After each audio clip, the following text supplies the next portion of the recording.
sitting on my doorstep, the people's passing by.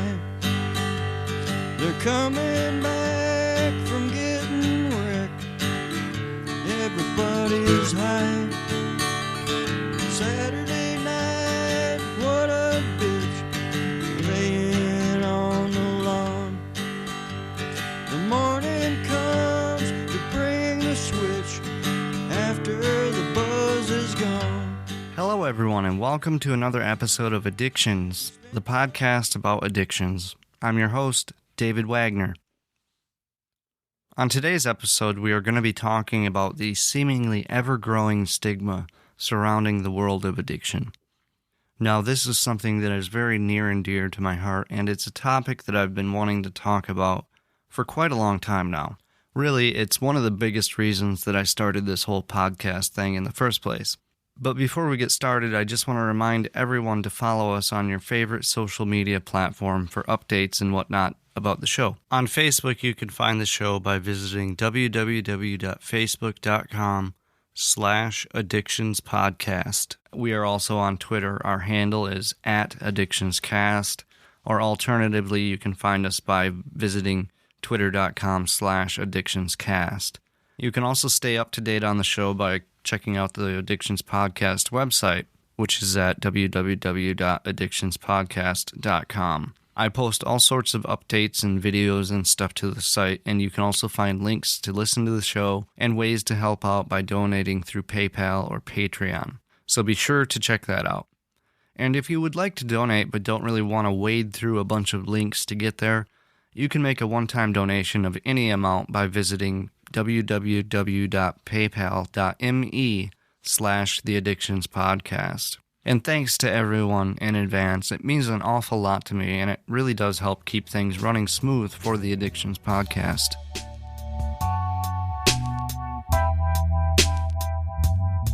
Okay, so with all that out of the way, let's get right down to it. To start things off, let's first get into what the word stigma means. For anyone who doesn't know or is unfamiliar with the word, stigma is essentially defined as basically a set of negative ideas or beliefs that a group or society as a whole has about a subject or a group of people. These negative beliefs and ideas are usually misconceptions, and they generally affect not just the way a person or group of people are viewed by society, but it also affects the self-esteem and mental health of that group or individual. And now, obviously, addiction and substance abuse are not the only issues that are surrounded by a negative stigma. And even though society has come a long way over the past 3 or 4 decades, I'd say, many people still cling to various stigmas in regard to not only addiction, but race, sex, socioeconomic status, and even mental illness. And it's really quite sad that these sorts of negative stigmas still exist in this day and age, and in such a diverse world of human culture. But unfortunately, facts are facts.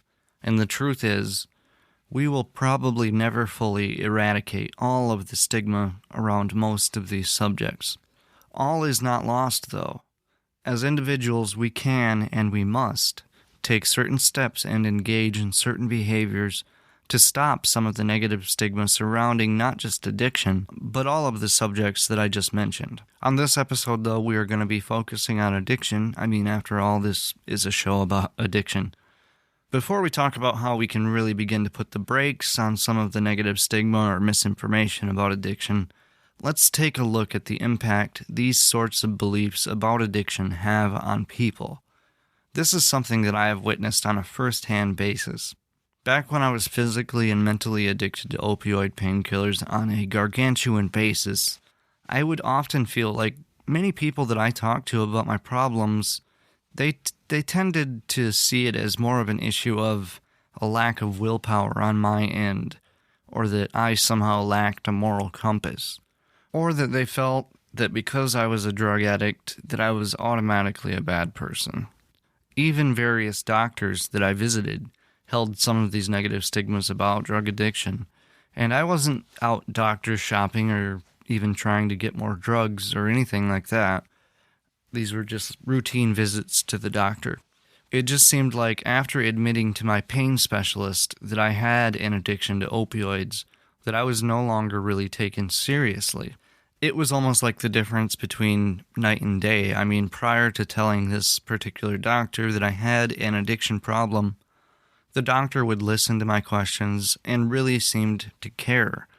But afterwards, it was like what I had to say no longer really carried any weight because I was a drug addict, and therefore I must be somehow less important or meaningful. But this is just one very, very small example of a negative stigma. And really, it barely scratches the surface of the issue. Basically, it's the tip of the iceberg. Stigma can negatively impact an addict's willingness to attend treatment and access to healthcare. It can affect harm reduction as well as an addict's self-esteem and mental health. Those can often deteriorate due to being constantly bombarded by negative stigma. And to me, this is one of the biggest issues. The misconceptions about addiction, they can definitely affect a person's self-esteem and mental health. And in the vast majority of addiction cases, the addict is already depressed and or suffering from severe anxiety. And being looked at as less than human because people see you in this negative light, that can be enough to push people towards harming themselves, even to the point of suicide. To me, this is a huge issue. It's almost one of the biggest issues, as far as I'm concerned. For example, I was browsing Facebook quite a few months ago and I came across a news story from the local NBC outlet here in Michigan. The story was about 2 heroin addicts who were revived with the life-saving overdose reversal drug Narcan. The story itself was great, but the comments section of the post was just terrible and heartbreaking. And while there were a lot of positive comments, the vast majority of them were incredibly negative and just appalling. There were people posting things like, quote, "Don't give the junkies Narcan, let them die, one less problem," end quote. And I remember just being blown the hell away by comments like that. It was at that very moment when I really realized how dangerous and damaging all of the negative stigma about addiction can be. Let's take a little bit deeper look on how these negative stigma can impact the treatment of addiction. And this fits right in with what I was saying earlier about noticing the difference in an attitude from my doctor after admitting to the hospital that I was indeed a drug addict. In a lot of cases, the stigma may not even be present, but a perceived stigma in hospitals or doctors' offices can be enough to discourage people from necessary healthcare services like treatment for addiction.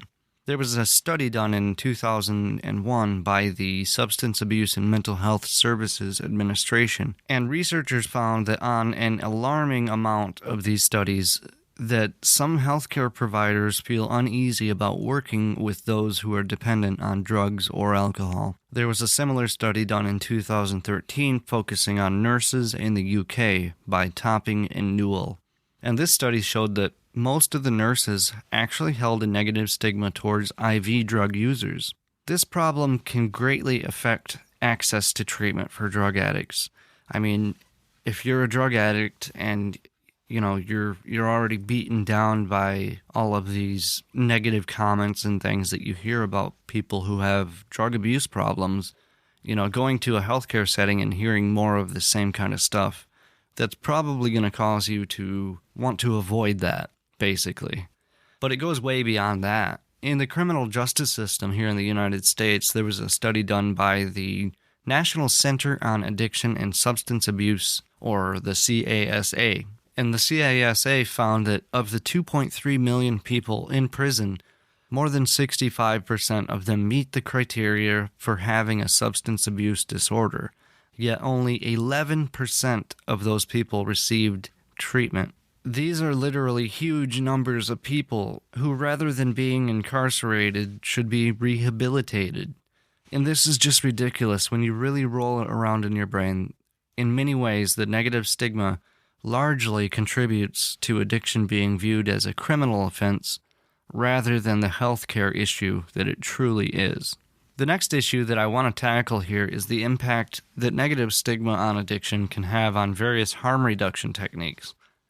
Now, harm reduction techniques have varied greatly over the past decade or two, but the underlying philosophy behind harm reduction is basically to reduce the harm that people who have addiction problems may be at risk for. This involves things like clean needle exchanges, replacement therapies like methadone and Suboxone, and even safe rooms where drug addicts can use in a safe environment and not have to worry about the many risks involved with shooting up in a dank back alley where crime and other unseedy behaviors are occurring at an alarming rate. Interventions are actually another sort of type of harm reduction, but due to the widespread stigma that those who use drugs suffer from, interventions have actually dropped off as an option by the general public, who often think that these types of interventions can actually encourage more drug use, even though evidence shows that these types of interventions, more often than not, really do help in decreasing drug use. And this is from a study done by Logan and Marlette back in 2010. Moving on, let's discuss ways in which we can all help in reducing these types of stigmas regarding addiction. Individuals often report a perceived stigma from the healthcare sector, loved ones, friends, and even just the general public. I would say that in just about any situation, as human beings, we do not enjoy being judged or devalued. I mean, think about it. Would you like to be judged and ridiculed unjustly for a stupid reason? And in an effort to encourage people to reach out and throw a life preserver out to those who are suffering with addiction, we must really work on changing society's mindset of this negative stigma surrounding addiction. And it is really a much more simple task than one might think.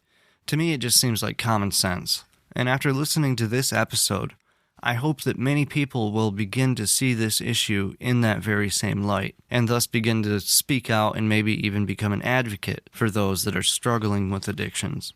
Some very effective ways for us as society to reduce this negative stigma include things like offering compassionate and understanding support, or listening to the problems that drug addicts address without passing judgment. We need to start seeing people for who they truly are, not the person that the addiction has transformed them into. We should also avoid using hurtful labels like junkie. This is actually one of my most despised terms when we refer to drug addicts. It's almost as close to like a racial slur that I've ever seen, only it's directed towards drug addicts. One of the most important things that you can do to help in this situation is to speak up when you notice someone is being mistreated because of their drug use. And of course, we need to do a complete 180-degree turnaround and start treating those with dependency to drugs with dignity and respect, rather than throwing them in prison.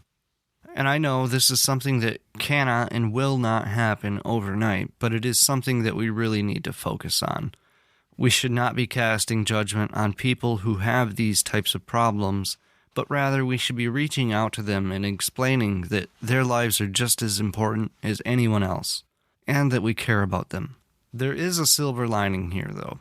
There have been several organizations who have sprung up around the United States and worldwide, really, that are throwing a lot of resources into fighting the negative stigma surrounding addiction. These are organizations who do things like creating positive public service announcements that move past the stigma in an attempt to quell or debunk many of the stigma and misinformation topics regarding addiction.